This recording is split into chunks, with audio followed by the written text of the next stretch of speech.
شاب في أول عمره يبكي بحرقة بعدما قطع رحلة طويلة عبر البحر المتوسط سباحة مستعينا بعبوات فارغة، وعند الشاطئ انتهى حلمه للأبد.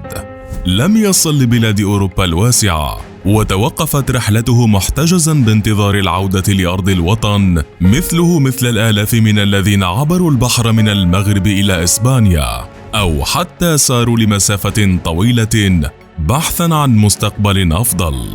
تراهم إسبانيا ورقة سياسية من المغرب، فيما يراهم البعض باحثين عن الحياة تائهين بين الأمواج والطرقات لعلها توصلهم لبر يعيشون فيه بسلام.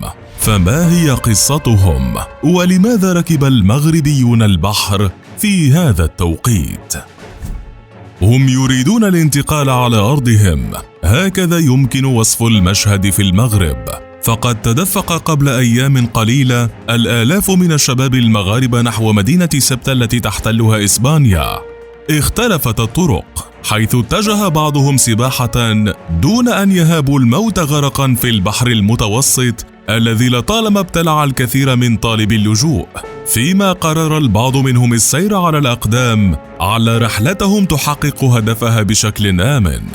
شواطئ ممتلئة بالبشر، بعضهم انتهت حياته بهذه الرحلة، والبعض الآخر احتجزته السلطات الإسبانية بانتظار إعادتهم إلى الأراضي المغربية. كثفت إسبانيا من التواجد العسكري على الحدود البرية والبحرية، وهرعت فرق الصليب الأحمر لمساعدة من نجا من الشبان والعوائل لعلهم ينجدون آخر الأنفاس التي تبقت منهم.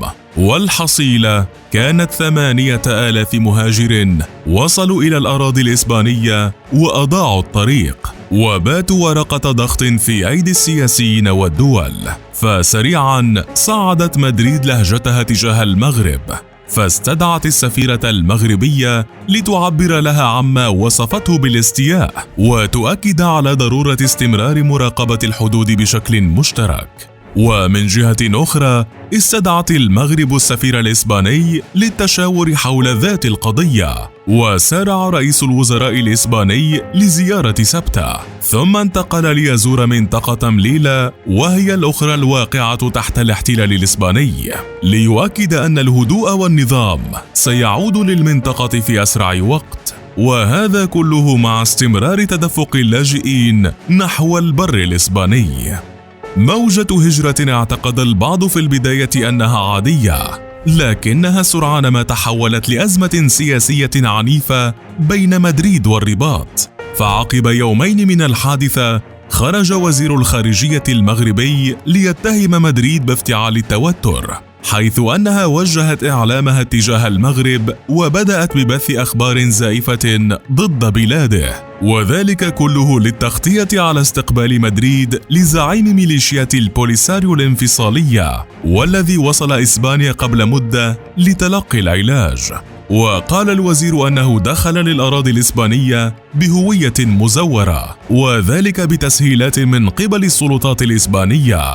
من جانبها لم تهدأ مدريد، فخرجت وزيرة الدفاع في ذات اليوم لتلقي بكومة من التصريحات الهجومية على المغرب، واعتبرت الموجة هجوما صريحا على الحدود الإسبانية والأوروبية، وقالت أن الرباط استخدمت الأطفال القُصّر في تلك العملية بهدف الضغط على مدريد بشكل أكبر في عدة نقاط. فيما أشار محللون لوكالة فرانس بريس أن المغرب يسعى لاعتراف إسباني بسيادته على الصحراء الغربية، فيما تريد إسبانيا إبقاء ورقة سبتة ومليلة بيدها لتكون ورقة الضغط الجاهزة دائما للضغط على الرباط. ولكن هل تلك هي الموجة الأولى؟ في الحقيقة فإن العديد من سكان المغرب تحديدا والدول الإفريقية عموما لطالما حاولوا الوصول لدول الاتحاد الأوروبي عبر سبتة ومليلة المحتلتين، ويعتبر هذا الأمر ليس بالجديد، لكن الفرق اليوم بالأعداد الضخمة فقط. وفي ذات الوقت سماح المغرب لكل تلك الأعداد بالهجرة، والذي جاء باعتراف رسمي من وزير الدولة الذي قال أن إسبانيا فضلت علاقتها مع البوليساريو على حساب المغرب.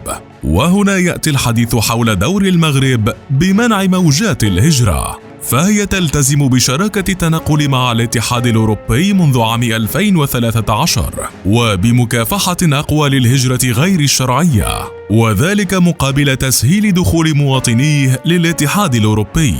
كما أن الاتحاد خصص 101.7 مليون يورو للمغرب بهدف مكافحة المهربين والهجرة غير النظامية، وذلك عام 2019، حيث كانت بالسابق تعمل القوات الأمنية المغربية على منع اجتياز المهاجرين لحدودها وتقوم باحتجازهم بشكل مباشر حتى قبل الوصول إليها. أما عن الهجرة من المغرب تحديداً، من المنظور البسيط فقد باتت منذ سنوات ظاهرة اجتماعية مستفحلة لا تقتصر فقط على الهجرة السرية عبر ما تسمى بقوارب الموت، وإنما بشكل قانوني من خلال عقود عمل وتأشيرات لدول مختلفة يطلبها كفاءات وحاملو شهادات بارزة بالمغرب. وبخصوص الهجرة السرية، عرفت أوجها خلال السنوات الأخيرة، ووصلت نسبتها لأرقام قياسية لم تصلها منذ سنوات، حيث تشير بعض الأرقام لبلوغ أكثر من 10,000 مهاجر سري للضفة الأخرى عام 2017 فقط، عكس التصريحات الرسمية للحكومة التي تنفي وصول هذا العدد. كما أن أساليب الهجرة السرية تطورت بشكل رهيب، حيث بات العديد من المهاجرين يعتمدون على الدراجات النارية البحرية أو الزوارق السريعة التي يصعب رصدها، على عكس الطرق السابقة والتي كانت تعتمد على الاختباء ببضائع الشحن، وهو الأمر الذي يدفع الكثير من الشبان خصوصا لخوض تلك التجربة تاركين مصيرهم للحظ والصدفة. ومن ناحية أسباب الهجرة فهي لا تختلف عن بقية الدول، فلطالما كانت ظواهر متعددة مثل البطالة والفقر والعنوسة لدى الرجال والنساء، وهي أسباب رئيسية للهجرة، بالإضافة لقلة الخدمات الاجتماعية وارتفاع مستوى المعيشة في المغرب. وأبرز الأسباب التي أتت قبل سنوات كان توجه الحكومة للتوظيف بالتعاقد، وهو الأمر الذي يرفضه الشباب المغربي وخصوصا الحاملون لشهادات دراسية جيدة، ما يجعل كل تلك الأسباب مقنعة لهجرة الآلاف من المغاربة. وعلى مدار العقود الماضية بقي مصطلح الهجرة يعبر عن رفض البقاء في البلد أو رفض سياساته المفروضة على المواطنين، بالإضافة للهروب من الوضع الاقتصادي والمعيشي. وبينما كانت الهجرة في السابق هاجسا لبعض الدول الأوروبية، تحولت اليوم لورقة ضغط ضدهم، وقد تتحول إلى صراع أكبر مع الأيام. فكيف ستنتهي الأزمة بين المغرب وإسبانيا؟